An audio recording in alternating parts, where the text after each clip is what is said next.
Hey everyone, I'm Dr. Stephanie, and today I want to talk a little bit about sciatica. So first I'm going to tell you what sciatica is, and then we're going to go over 3 different tests that you can use to test for sciatica, and then we're going to go over 4 different exercises that I like to use to treat sciatica. So first, sciatica is a symptom, so it's basically what you feel, and it usually is pain right here in this area, kind of lower back into your hip, that goes down the back of your leg down to your foot. Now sometimes you only have pain in your upper leg, and sometimes it goes all the way down to the foot. It can also include numbness and tingling, and that also can be just in this area, or it can extend partway down your leg or all the way to your foot. Now usually sciatica is caused by one of the discs in your spine pushing on the nerves, which kind of run behind the spine, and your sciatic nerve comes from the spine and runs down the back of your leg. So if one of those discs in your spine is pushing on the nerve, that's why you feel pain or numbness or tingling down your leg, because that nerve is getting compressed.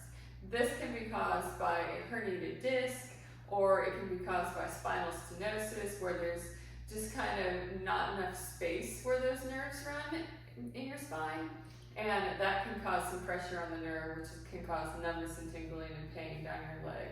Now it can also be caused from your piriformis, which your piriformis is a muscle that runs right in this general area across your butt, and the sciatic nerve either runs right through the piriformis in some people or right next to it. And if that muscle is irritated, or it's too tight, or you injure it somehow, that can put some pressure on the sciatic nerve, and that can cause the pain and numbness and tingling down your leg. So sciatica can be caused by various different things, but in general, we treat it in a similar way. And so next I'm going to show you these 3 tests that we use to treat for it. And if these tests are positive, most likely you have sciatica, which is just an irritation of that sciatic nerve. And so the exercises that I'll then show you should help relieve some of that pain. The 3 tests that we use to test for sciatica, and I'll go over each one and how you know if it's positive or negative. So the first one is just a forward bend test. So what you do is you just lean forward and bend towards your toes, and see how far you can bend down before you start having pain. Now, if you can bend all the way down and you don't have pain, then that's negative. If you have pain or tightness in the back of your hamstrings, that's still negative, because most likely that's just hamstring tightness.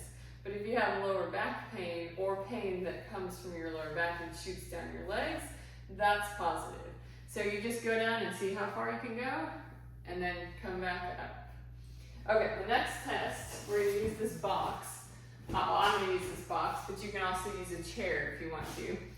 So we're going to just sit, and what you're going to do is you're going to pick one leg up and cross it over like this, and see if you can do it for one. If you can't do it, and it causes pain in your lower back or pain that shoots down your leg, it's positive for sciatica.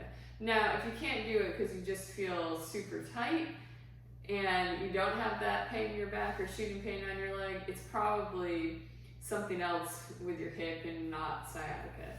So you test both sides, because usually sciatica is only on one side. So if you can't do it, then assess whether you can't do it because of pain shooting down your leg, or if it's just because your hip feels tight. Or if the front of your hip feels painful, it could be something different. But try that and see if you have any pain in your lower back or pain that shoots down the back of your leg. Okay, the last one is called the slump test. So what you're going to do, you're just going to sit in a chair or on the edge of a table or something, and you're going to bring your head down all the way where your chin's touching your chest, and then you're going to, we'll do it on both legs, but on the leg that you have the symptoms, you can try that one first. So bring your chin to your chest, then you're going to kick your leg out as far as you can and bring your toes up towards you. And then you'll bring it back down. Now, when I do that, I feel some tightness in my calf and my hamstring, but that's not a positive sign for sciatica. If you feel that, you probably just have tight calves or tight hamstrings. But if you feel any numbness or tingling or pain that's shooting down your leg, or the same symptoms that you've been having down your leg and your lower back, then that's positive for sciatica. So try that on both legs, and then so see how all three of those tests go. If all three of them are positive, most likely you have sciatica. But even if one is positive and the other two aren't, you may still have sciatica. Okay, so there are a number of different exercises you can use to treat sciatica, and obviously every case is different. But I'm going to give you 4 of my favorite exercises that I use on a lot of people that have sciatica. So the first one is one of my favorite stretches or mobility exercises. And what you're going to do is you're going to lay on your back and cross one foot over like this, and you're just going to rotate side to side. This is a good stretch on the piriformis, and it just kind of loosens up the hips and lower back. And you just go as far as you can comfortably. So if it's painful to go super far, just go in a little bit of a range of motion. You can also move this foot out further if you need to start, and just rotate. If it's too painful to put your foot up like this, start with both feet down and just rotate here with feet on the floor. Okay, number 2, we're going to use this foam roller. And what you're going to do, we're going to do a dead bug. We're going to do a cross-body dead bug. You can also use a ball, but this is a good way to do it too. You're going to put your hand here, legs up like this, other arm here. You're just going to straighten your arm and leg like this. And so that, you're going to do about 2 to 3 sets of 8 to 10 of those. Okay, so 2 more exercises. The next one we're going to do is called a bird dog. So we're going to get in the hands and knees position, and you're going to try to keep your back flat here. You don't want to rotate too much, you just want to keep it flat. Stick the arm and leg out, and then bring it back down. Alternate and do the other side.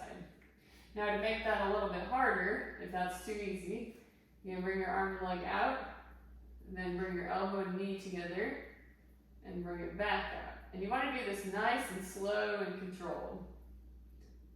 Just like that. This one, also 2 to 3 sets of 8 to 10. The last one we're going to do is to have you lay on your back. I'm going to show you 2 variations. We're going to start with a bridge. So you're just going to keep your back flat and lift your hips up and back down. Hips up and back down. Now to advance this one, you can do 2 to 3 sets of 8 to 10 of that. If that's fairly easy or you need to progress, we're going to stick one leg in the air, lift our hips, and back down. Hips up and back down. Okay, so that's my 4 favorite exercises for sciatica. Try those out and see how you feel.